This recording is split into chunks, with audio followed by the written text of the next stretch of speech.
Hey, welcome back. Char Brock and Dawn DeFalco, both of hospice, are here to talk to us a little bit more, teach us a little bit more this second segment about the process of grieving and how to manage that. Thank you so much for joining. We were talking about men and the difficulty that men have actually leading into this process.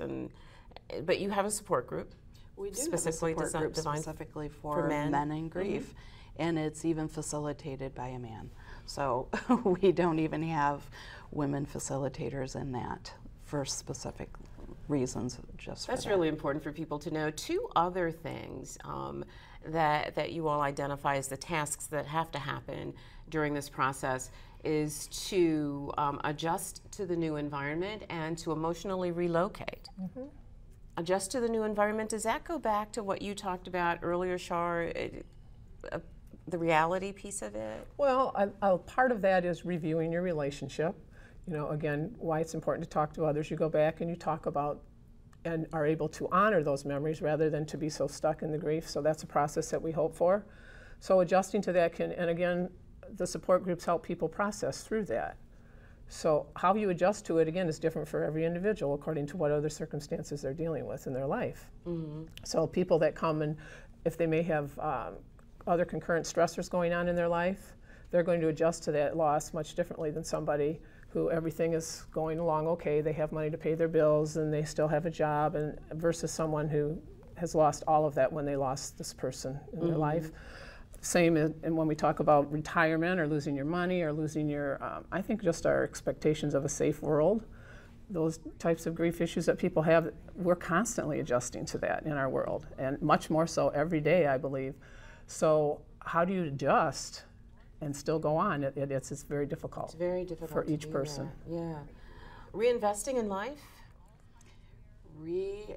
Identifying who am I now without this person in my life? What role am I now going to have? Does my role change, or do I need to change that role? If it's a spouse, certainly you need to re-identify who you are in your life now without that person physically, but certainly that person is still with you emotionally and spiritually. Yeah. So it's re-identifying that, reinvesting yourself back into your community. Yeah, what about all of those people who feel guilty about doing that? You know, I was with Fred for 50 years and I can't move on. It's not fair to his memory to do that. What would you say to them? It's a definite struggle for people, but it's one of the groups that I do is a midlife spousal loss group, so we deal with that issue a lot in that group. And people do have guilt. They feel that they don't have a right to have a good life, to be happy because this person died. So as we talk about it, it's again helping them look at who they are and try and figure out where they would like their life to be. And that's not an easy thing to do. It takes time, but we see people do it time and time again. They come in and they talk with others, and then they start re-examining their life and, well, maybe I could do this now, or maybe I'd like to try this where I couldn't do that before, and then they go forward with their life. But it's a time period and it's a lot of processing. Why do you think that people are reticent to join bereavement groups? Go ahead, Char.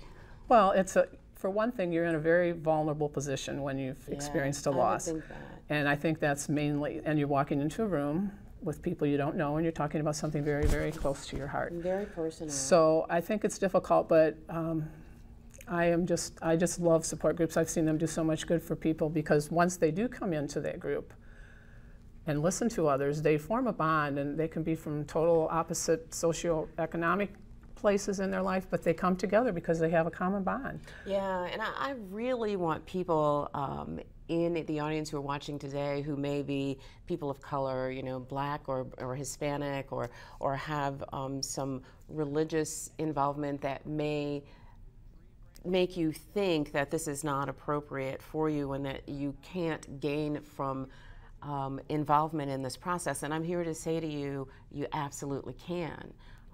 And you need to step away from those things that are keeping you from this process, because this can be a magnificent part of that healing journey. It is, and I think the other piece that is important is we learn from each other.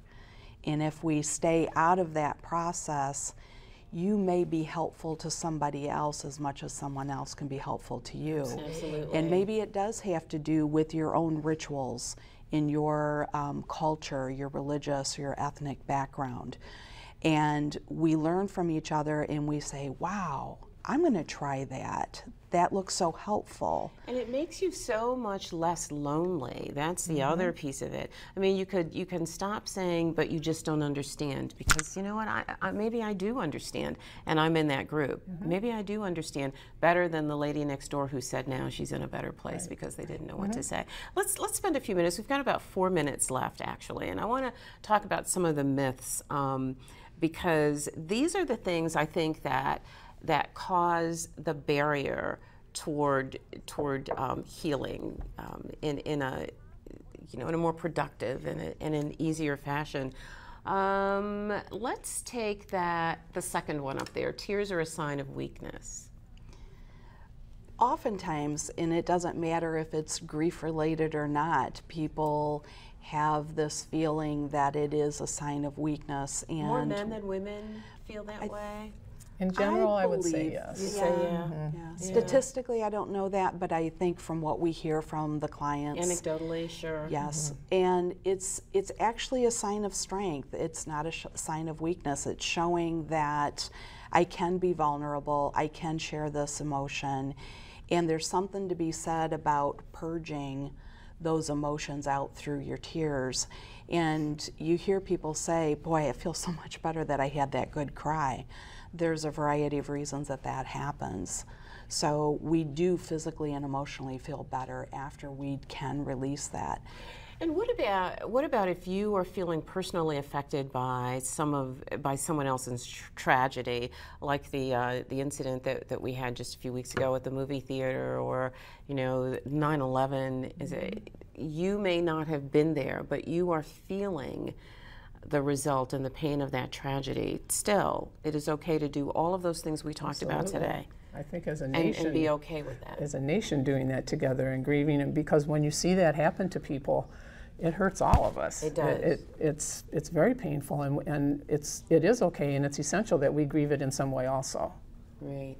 One of the other myths that you hear an awful lot about is if you were really faithful, and we see it on the screen, being upset means that you have a weak faith. If you were really faithful, if you were really holding the hand of whomever you consider your creator, then this would not be a difficult journey for you.